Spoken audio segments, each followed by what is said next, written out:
Hiya, this is Megan Chapman, and this is the Tuesday Studio Video Visit.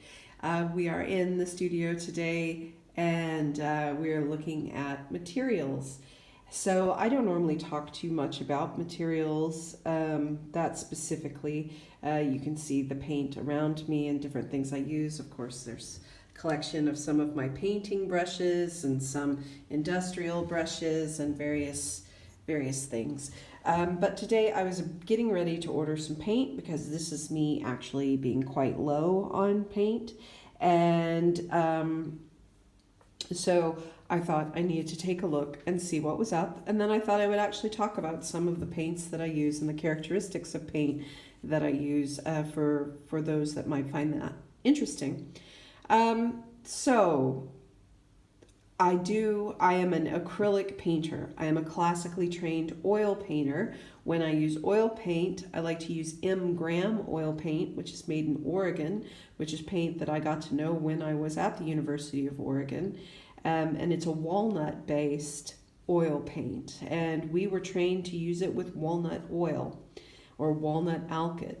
And I absolutely adore that paint. But the longer I keep at it, the more I reverted back to my old friend acrylic, because I like to move quickly. I'm quite fast, impulsive, and there are ways that I can make the acrylic paint have enough sort of feeling or properties of oil paint that I enjoy it almost just as much.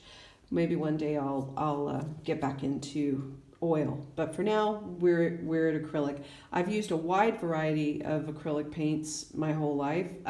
Just because something's expensive does not necessarily mean it's better. I've used some really wonderful cheaper paint, like this is taped up.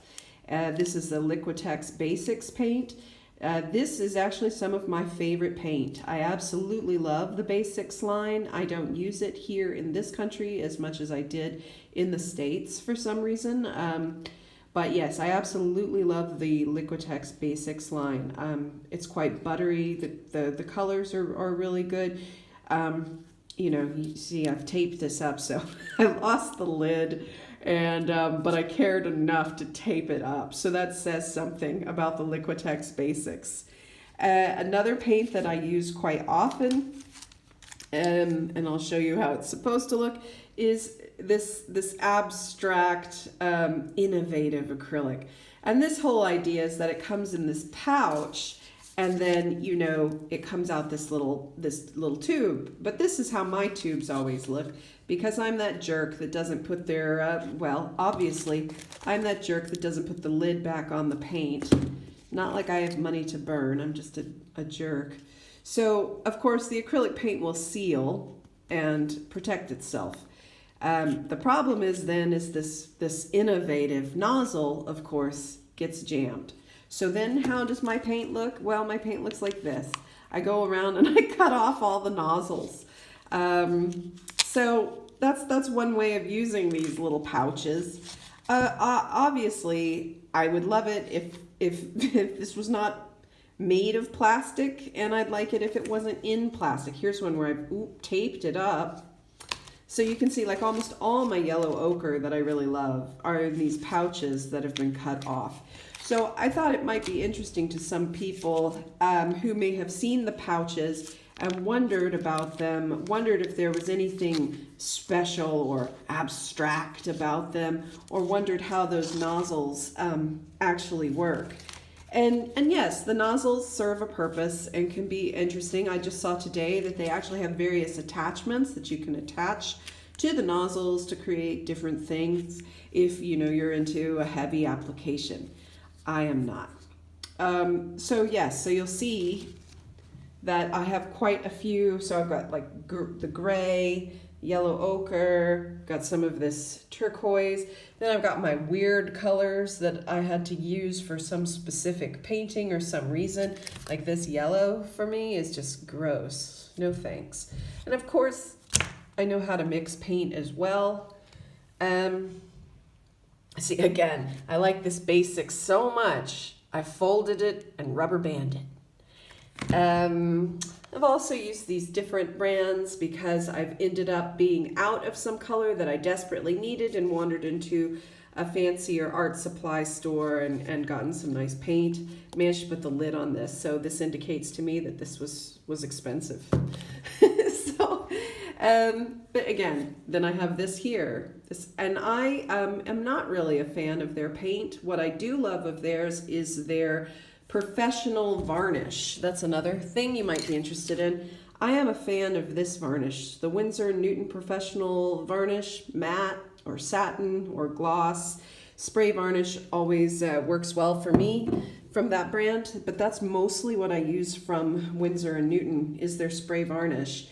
And you may say, well, why are you varnishing paintings if you're painting in acrylic? Well, I'm varnishing paintings a lot of the time because I'm also using materials, like here's a bunch of various sizes and breaks, pieces of willow charcoal with a random pencil sharpener in it. So if I'm using charcoal and acrylic paint, or if I am using oil pastels and acrylic paint, then I'm gonna spray varnish my painting so that it's all good. So that if your dinner guest brushes up against it, they're not going to have a black line against their back and they're not gonna ruin your painting. Here's some more Winsor & Newton paint that I've gotten in the past. They're phthalo blue and deep turquoise. Again, that was probably to go with something here for a particular commission. So that's kind of what's happening is I am organizing things by color. I'm checking to see how many I have. Obviously, I needed to have a bunch of Payne's Gray. This paint's okay. I don't love it, but if for particular colors, it's fine. You can see I've got some other ones of that brand. But you can see I also have, you know, a little bit of everything. So I'm not precious. It kind of has to do with what's on sale, where I am, if I need it suddenly and I have to go into a brick and mortar art supply store, which of course is the preferred thing. I love a good art supply store. But sometimes, you know, like for all of us, needs must, economy, and I go online or someone gives me a gift card generously and I go and I buy my paint online. So that's just, you know, and just to say again, here are some of my brushes. I use a variety of brushes. This is a brush I've screwed. You can see that, it's not moving at all. In fact, the whole bit is about to come off. But I use a combination of, I use synthetic bristles. I don't use animal-based bristles. So I use synthetic bristles, variety of different kinds of brushes. You can see I've got smalls, biggers, and then I've got the kind of, you know, industrial house painting brush. And I only use flat brushes. I don't like round brushes. And just recently I sent a bunch of cheap round brushes to a friend of mine who's also a painter, just because they've been hanging around the studio because sometimes they come in big sets when I buy my flats. So this is kind of a studio, you know, material minute. So that's what we've got this week for you in the studio. I'm behind on a blog. I'm going to be wrapping that up here soon. I hope you did get the origin story. If you missed it the first time, it's still up right now. Again, I've got work that just arrived in Oxford last night for their upcoming show. I still got my work that's just recently arrived at the Solo Gallery in Innerleithen. And I'm getting ready for that solo exhibition in April in Helensburgh at the Helensburgh Art Hub. And I'm getting ready to take some work, this piece over here specifically, and there's 3 wee pieces over there. I'm going to be taking those to the Velvet Easel. So we've got a lot of different things going on. I'm really excited for all these different opportunities and to get my work further afield. I'm excited about that accidental portrait I did last week. I don't think I've shared it with you all on my art page, just because it's not something I typically do. But there will be probably more of those in the near future, as they seem to strike a chord with folks. So I hope you are well, happy, and inspired wherever you are. I hope you enjoyed this material minute on the Tuesday Studio video visit. If you have any other questions about materials or supplies or any paints that you particularly love, please let me know.